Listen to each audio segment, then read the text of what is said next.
All right, let's dive in. Today, we're all about becoming indispensable.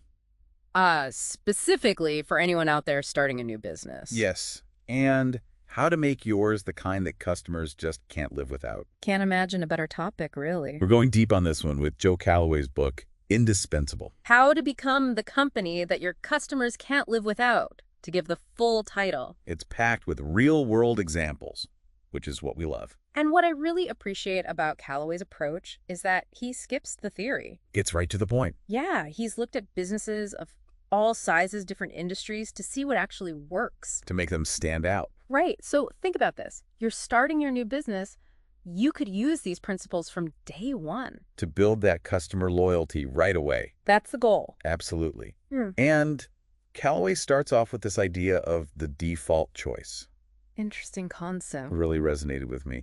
You know, those companies we all have. The ones you just go back to. Again and again. Almost without thinking. And like it's automatic. He uses examples like Saks Fifth Avenue for clothes. Yeah. Or the New York Times for news. Makes sense. I bet you have a few of those. I definitely do.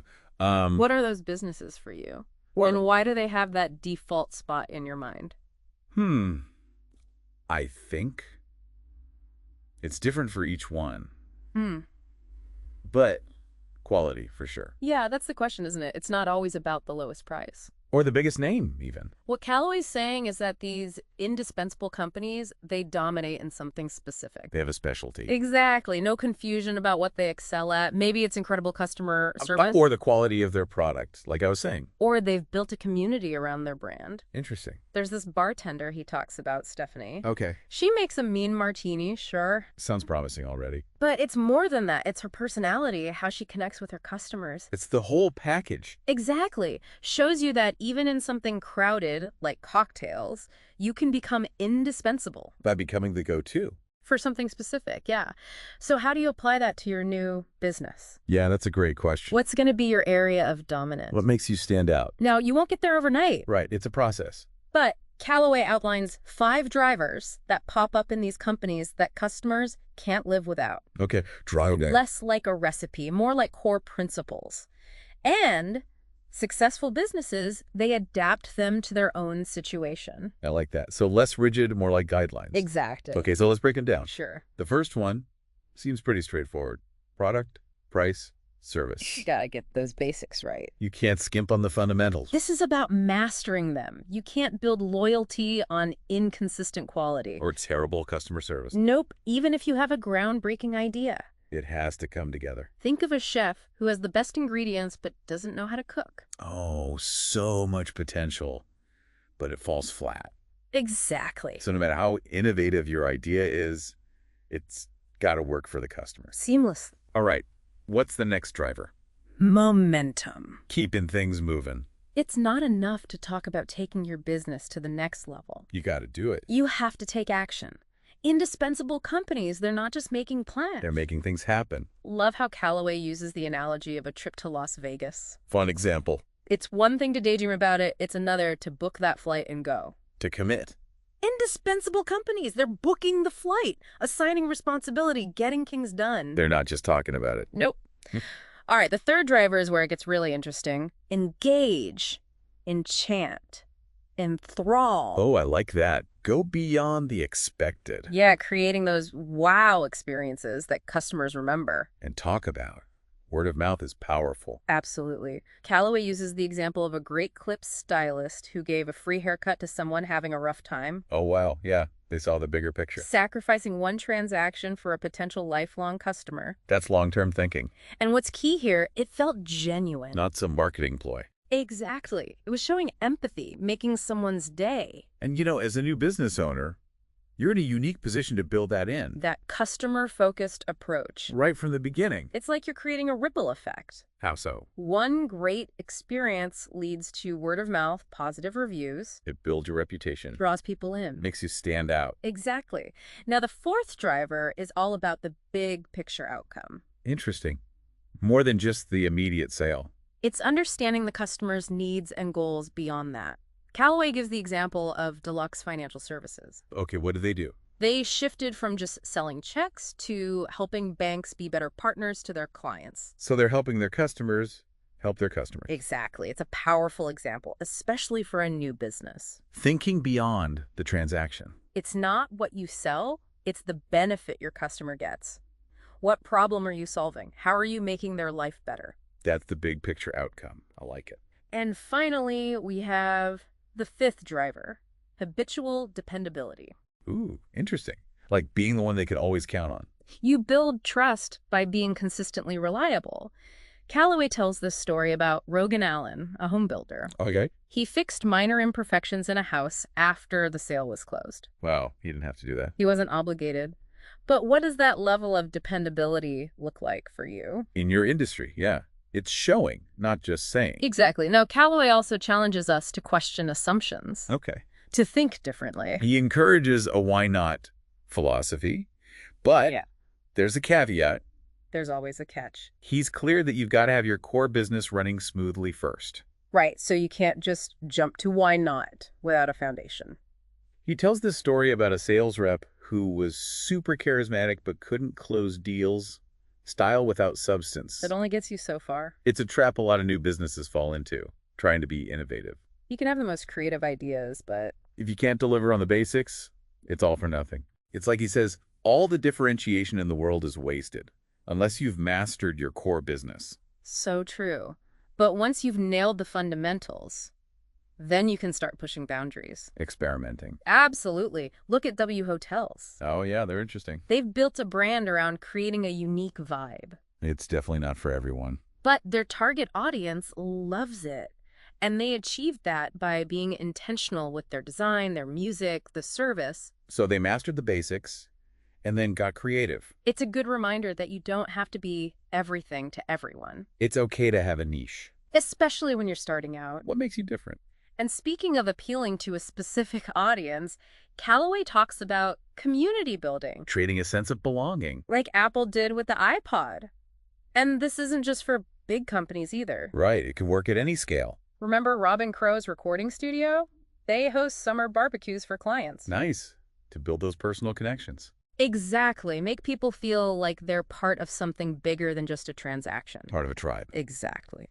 Now, let's talk about Jeffrey Gitomer. He's a sales guru. Okay. And he really embodies the create value, then give it away philosophy. Now that sounds counterintuitive. Right. But Calloway explains Gitomer gives away free content, valuable information that draws people in. Okay, so you're giving away your expertise. And those people, impressed by his knowledge and generosity, they buy his books, attend seminars. They become loyal followers because they got something valuable up front. Think about how you can apply this. What kind of value can you offer up front? Maybe it's a free consultation, a helpful guide. So don't hoard your knowledge. Share it. Exactly.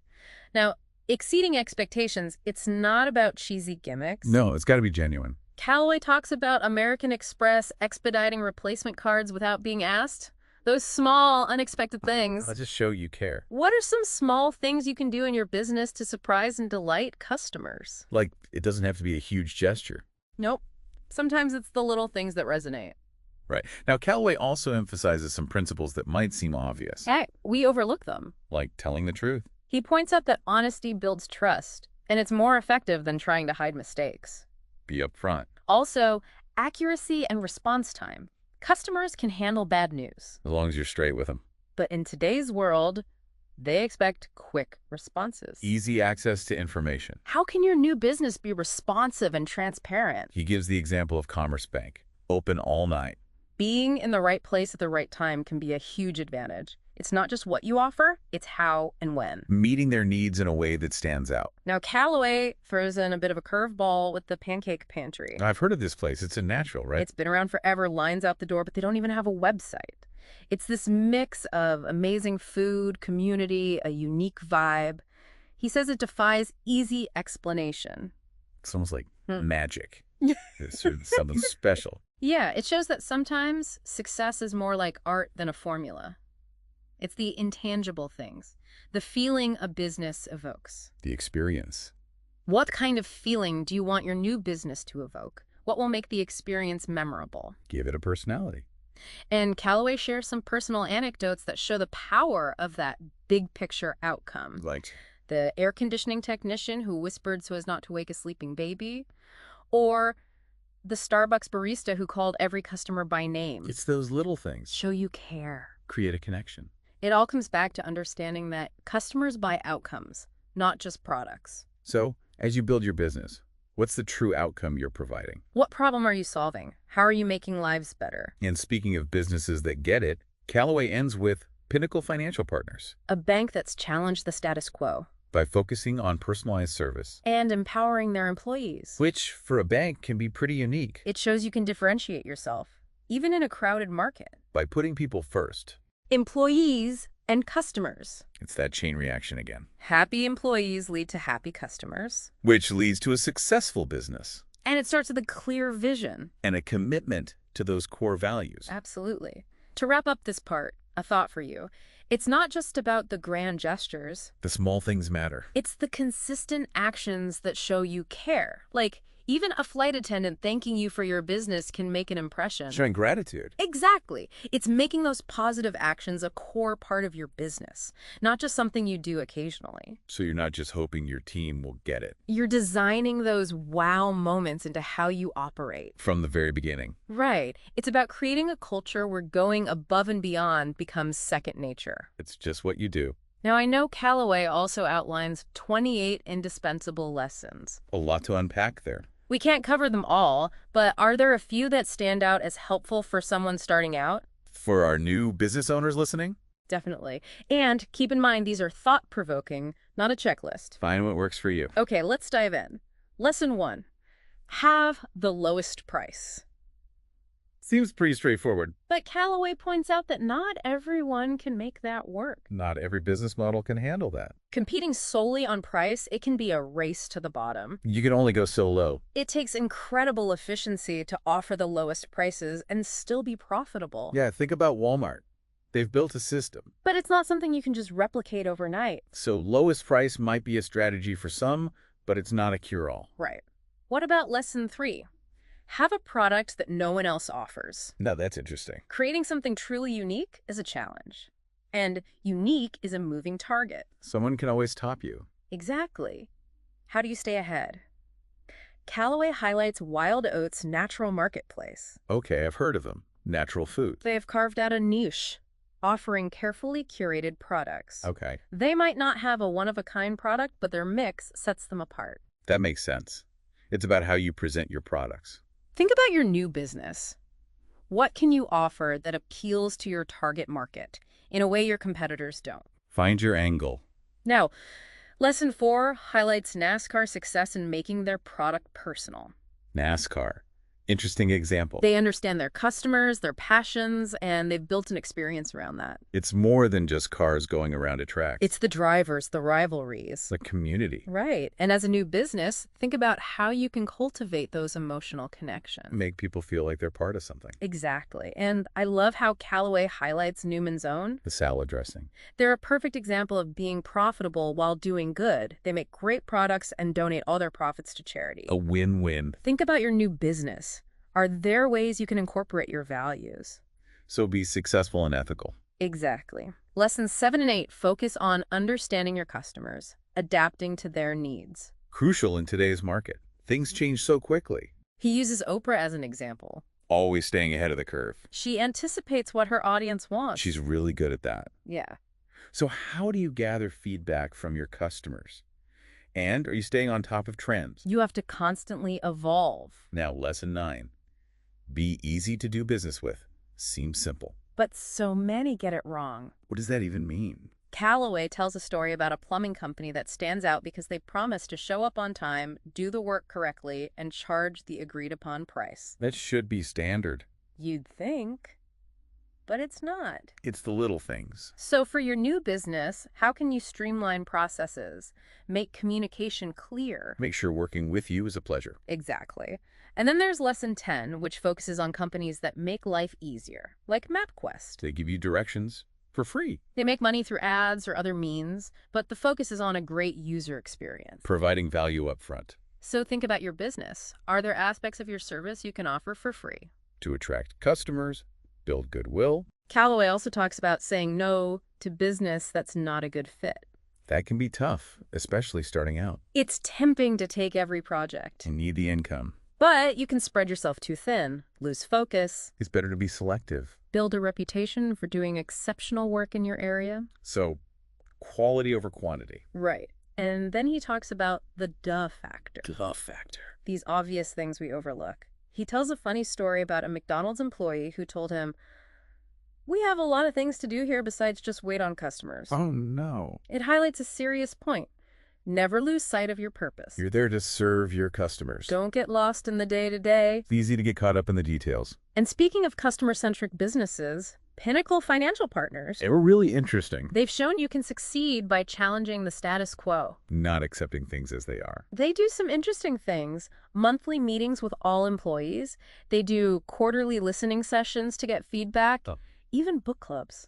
Wow, to encourage personal growth. Exactly. They've created a culture where everyone feels valued. Yeah. And that translates into a better customer experience. They see it too. Pinnacle's had impressive growth. They're consistently recognized as a great place to work. There's that chain reaction again. Exactly. Calloway really stresses the importance of people. Relationships. It's not just about transactions, it's about connections. Humanizing business. So it's not about a magic formula or rules. It's about building a business with heart.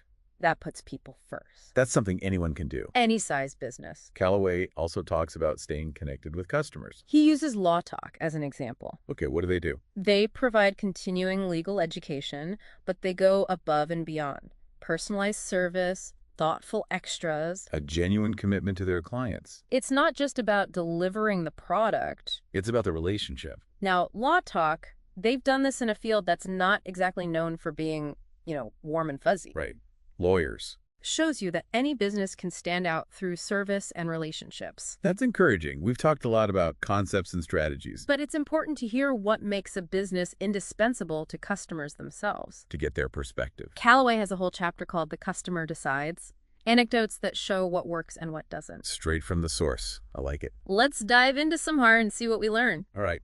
First up, Brian, he shares a story about a beer vendor at a White Sox game. at a baseball game. What's great is Brian wasn't even buying beer from this guy, but the vendor noticed his young son, Adam, who was hoping to catch a foul ball. Oh, that's cute. Throughout the game, the vendor checked in with Adam, encouraged him, Oh, nice. and then in the 9th inning, the vendor gave Adam a baseball he'd gotten from Ozzie Gillen. the manager. Wow. He understood the big picture. He wasn't just selling beer, he was selling the whole experience. He might have created a lifelong customer with that one gesture. Exactly. It shows you those small acts of kindness can make a huge impact. Build goodwill. Okay, what's next? Mark, he talks about his hairstylist. Okay. It's all about personal attention. Mark is incredibly loyal, even though it's a one-man operation. Because the stylist takes good care of him. He even called the day after the first appointment to check in. That's impressive. That personal touch. It shows you care. Even in a service business, those connections matter. Well. Mark also shares a negative experience with his insurance broker. Oh, no. Mishandled situation, Mark was frustrated. Those can be tough to recover from. He wasn't going to give him any more business, but he was stuck with them for existing policies. Right. Months later, he had a question, dreaded calling, but he was surprised by the woman who answered. Teresa.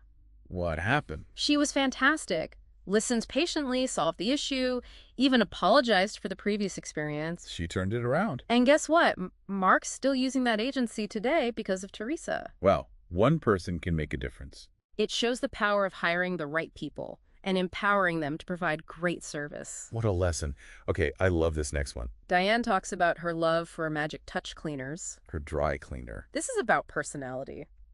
She adores her dry cleaner, Robert. He's friendly, engaging, always greets her with bonjour, gives her kids candy. That's sweet. Making it a positive experience. She says even though dry cleaning is a chore, she enjoys going there because of Robert. It's the personal touch. It shows you don't have to be fancy to create an exceptional experience. It's about those human interactions. Okay, this next story. Glenna talks about her dry cleaner, Marie's, who makes her feel like a VIP. How so? Remembers her favorite clothes, compliments her style, even posted her picture as a happy customer. Now that's dedication. Making customers feel valued. And Glenna happily pays extra for that service. Shows you that people will pay a premium for a personalized experience. That's good to know. Okay, this next one might seem silly. Diane talks about her love for McDonald's French fries. Okay, everyone loves French fries. But it's not about gourmet quality, it's the consistency. Diane says on stressful days, she craves them. Oh, I get that. The familiarity. Even if your product isn't groundbreaking, you can create loyalty through a consistent experience. People find comfort in that. Now, Joe shares a powerful story about Cheap Joe's art stuff, Okay, an art supply company that went above and beyond after Hurricane Katrina. that was devastating. Joe lost everything, and Cheap Joe's sent an email offering to replace any art supplies lost for free. Wow, that's incredible. An act of generosity that made a lasting impact. Joe says he'll be a customer for life. That's the kind of loyalty you can build by showing you care. Sometimes it's about more than profit, it's about being human. Right. Okay, what else? Eileen highlights a simple but essential point about Canon. They answer their phones, That shouldn't be a novelty. and they offer free, live technical support. That's huge. In a world where getting customer service can be a nightmare, that's a differentiator. And finally, Lori shares a story about Royal Prestige cookware. She had a set she bought years ago called About Replacements and was blown away by the service. Tell me more. The customer service rep, Tracy, was amazing, went above and beyond to track down Lori's purchase history, even though it was from before they used computers. Wow. And they realized the replacement knives wouldn't match, so they offered to send a whole new set for free. That's incredible. They went above and beyond to make her happy, and they earned a customer for life. It's about going the extra mile. So what are some key takeaways from all these stories? Well, customers value businesses that are customer-centric, reliable, I consistent, want to feel valued. appreciated. And they appreciate it when you make their lives easier, more enjoyable. It's all about that human connection, isn't it? People want to do business with companies that make them feel good, like they matter. That's powerful. So it's not about finding some magic formula. It's about building a business with heart. One that stands out by offering something special. And that special something doesn't have to be complicated. It's those genuine acts of kindness and a consistent commitment to great service. That makes all the difference. It sounds like there's a real opportunity for new businesses to make their mark. By focusing on those connections, creating those moments that customers can't stop talking about. Those wow moments that get people excited. Absolutely. You're taking these ideas and baking them right into the DNA of your business. From the get-go. Remember what Calloway said. It's about consistent action, not just ideas. It can't just be a good concept. You got to execute. Especially when you're new, you're trying to build that loyal customer base. And execution, it all comes down to people. Your team. Are you hiring people who believe in exceptional service, who genuinely care? It's got to be more than just a job. You're empowering them to make decisions, go above and beyond. So it's not just hoping they'll figure it out. You're building it into your culture. Right from the start. As a new business owner, you have this incredible chance to create that kind of culture. Are you rewarding employees for going the extra mile? Recognizing those efforts. Are you celebrating those wow moments? It's about actively cultivating that mindset. So it's about the team and the culture you create. It's not just individual actions. It's a system where exceeding expectations is the norm. Exactly. You're creating an environment where people are excited to come to work. They feel valued, and they're empowered to make a difference. That's a powerful combination. It really is. This deep dive has been so insightful. Glad to hear it. I'm walking away with so many ideas for my new business. That's what we like to hear. So, as you embark on this journey, remember the power of that human connection. It's about more than just the transaction. Exceed expectations, surprise your customers, create a business that people truly love. And don't be afraid to challenge the status quo. Experiment. Find what works for you. Absolutely. And remember, building an indispensable business, it's a marathon, not a sprint. It takes effort, dedication, and a passion for what you do. That's about the long game. This has been great. We hope this deep dive was helpful and inspiring as you set out to build your business. And that it leaves a lasting impact. We're excited to see what you create. Best of luck on your journey to becoming indispensable. It really seems like there's a huge opening for new businesses, To really make a name for themselves. by focusing on those real connections, And creating those moments that get people talking. the ones they share with their friends. The wow factor, that makes you stand out. So how do you actually do that? You got to take those ideas, bake them right into the foundation of the business. From day one. Remember what Calloway said about indispensable companies? Consistent action. Not just ideas. You can have the greatest concept in the world. But if you don't execute it, It's all for nothing. especially when you're just starting out, Yeah. trying to build that loyal customer base. Those first few customers, they're so important. In that execution, it boils down to your people. We're a team. Are you hiring the right folks? The ones who believe in going above and beyond. Who genuinely care about the customer. It's got to be more than just a job to them. And are you empowering them, giving them the freedom to make decisions? To really own the customer experience. Right. It can't be about micromanaging every interaction. You're setting the stage, but they're the ones performing. Exactly. And as a new business owner, you've got this amazing opportunity. You can build that kind of culture right from the get-go. It's fresh, no bad habits to break. Think about it. How are you rewarding those employees who go the extra mile? Are you celebrating those wow moments they create? Making it part of the company's DNA. Right. It's about actively cultivating that mindset. It's not just hoping it'll magically happen. No, you have to nurture it. So it all comes back to having that strong team, that supportive culture. Where everyone's on the same page. It's not just about individual actions. It's about creating a system. Where exceeding expectations is just how you do business. It's the standard. You're creating an environment where people are excited to come to work. Because they feel valued. They feel like they're making a real difference. This deep dive has been incredible. I'm glad you found it helpful. I'm walking away with so many great ideas. That's what it's all about. So as you build your new business, remember, it's about connecting with people. On a human level. Exceed expectations, surprise your customers, create a business they love. Don't be afraid to try new things. Find what works for you, for your customers. Building an indispensable business. It's a marathon, not a sprint. It takes dedication and a genuine love for what you do. This has been a fantastic conversation. I agree. I hope everyone listening has found this deep dive helpful and inspiring. As you start your new venture. We're so excited to see what you create out there. Best of luck on your journey to building a truly indispensable business. That's it for this deep dive. See you next time.